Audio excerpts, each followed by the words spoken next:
अस्सलाम वालेकुम व्यूअर्स, मैं हूं बाजी परवीन हेल्थ और ब्यूटी टिप्स की तमाम वीडियोस को देखने के लिए हमारे यूट्यूब चैनल को सब्सक्राइब करें और बेल बटन आइकन को प्रेस कीजिए। अस्सलाम वालेकुम, welcome back to my channel Baji Parveen health और ब्यूटी टिप्स से खुशामदीद।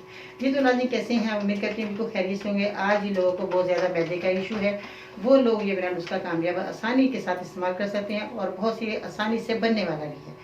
अगर आपको मैदे का मसला है, मैदे में दर्द हो रहा है, मैदे में इन्फेक्शन हो रहा है, या खाना खाते ही आपके मैदे में दर्द शुरू हो जाता है, तो उसके लिए आप ये लोग मेरा नुस्खा इस्तेमाल कर सकते हैं। अगर आपको इस सारे मैदे का इशू है तो आपने क्या करना है, नरम ग़िज़ा का इस्तेमाल करना है, ठंडे पानी का इस्तेमाल नहीं करना, मिर्ची हुई तली चीज़ों का इस्तेमाल नहीं करना। आपने सुबह उठना है, नीम गर्म पानी का इस्तेमाल ज़रूर करना है। इसमें जो है आपका मैदे का मसला ठीक हो सकता है। और अगर आप खाना खाते हैं तो आपने वॉक ज़रूर करनी है। रात को 40 कदम आपने चलकर ज़रूर सोना है। बाद लोग जो है खाना खाकर बैठे रहते हैं तो उनको मैदे का मसला आता है। मैदे में बहुत ज़्यादा इन्फेक्शन हो जाता है और बदहज़मी हो जाती है, खट्टी डकारें आती हैं और क्या आना भी बाद लोगों को शुरू हो जाता है। अगर हम अगला खाना खाते हैं तो हमारा दिल ख़राब होता है, हम खाने को दिल नहीं चाहता। तो यही वजह है कि हमारा खाना पीना आजकल वैसे भी खालिस नहीं रहे, हमें जो है खालिस खाना मिल ही नहीं रहा।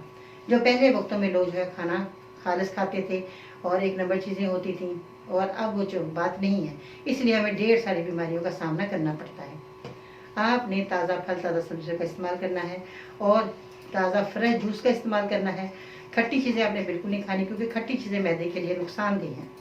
दही खाते हैं तो आपने खट्टा दही नहीं खाना, दही मैदे के लिए बहुत अच्छा है, मगर उसके अंदर आपने थोड़ा सा दूध अगर ऐड कर लेते हैं तो ये आपके लिए बहुत मुफीद है। अगर आपके मैदे में बहुत ज़्यादा जलन हो रही है तो आपने ठंडा दूध का इस्तेमाल करना है।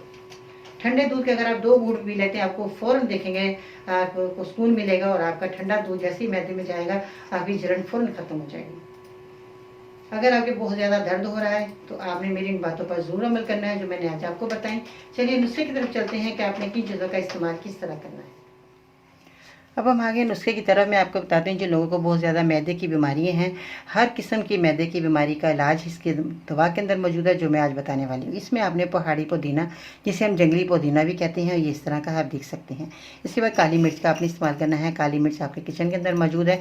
2 चीज़ें आपने और लेनी है, वो पंसार की दुकान से आपको मिल जाएंगी।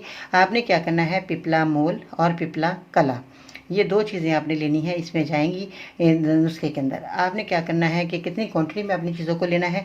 पहाड़ी पुदीना, जिसे जंगली पुदीना कहा जाता है, ये आपके सामने है, 100 ग्राम आपने लेना है। पिपला कला 100 ग्राम आपने लेना है और काली मिर्च भी आपने 100 ग्राम और पिपला मोल भी 100 ग्राम। हम वज़न सारी चीज़ें लें और इसका पाउडर बनाएं नज़र के सामने, या खुद बना लें या बनवा लें। मशीन में लगी हुई है मशीनें दुकानों पर, तो वहाँ पर आप ये जो है पाउडर बनवा सकते हैं। तो अब आपने खाने के बाद इस नुस्खे को लेना है। रोज़ाना 2 टाइम आप खाएंगे ये दवाई पानी के साथ, ठीक है। और इसके अलावा आपने परहेज़ ज़रूर करना है, नरम ग़िज़ा का इस्तेमाल करना है। मैदे के मरीज़ जितने भी लोग हैं, नरम ग़िज़ा का इस्तेमाल करेंगे उनको जल्दी फ़ायदा हो जाएगा। ये तो था एक छोटा सा कामयाब नुस्खा जो मैंने आज आपकी खिदमत में पेश किया।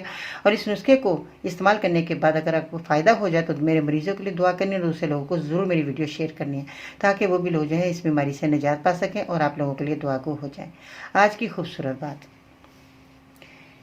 तेरे बंदे जिस जिस बीमारी और तकलीफ़ में मुब्तला हैं उन सबको निजात फरमा दे, आमीन सुम्मा आमीन। ये अल्लाह ताला से हम दुआ करते रहेंगे तो हमारी बीमारियां ज़रूर ख़त्म हो जाएंगी और आइंदा बीमारियों से हम बचे रहेंगे। अपना ख्याल रखिएगा। इसके साथ ही बाजी भी उनको इजाज़त दीजिएगा। इंशाअल्लाह ताला ज़िंदगी रही तो फिर मिलते हैं नई वीडियो में। तब तक के लिए अल्लाह निगहबान।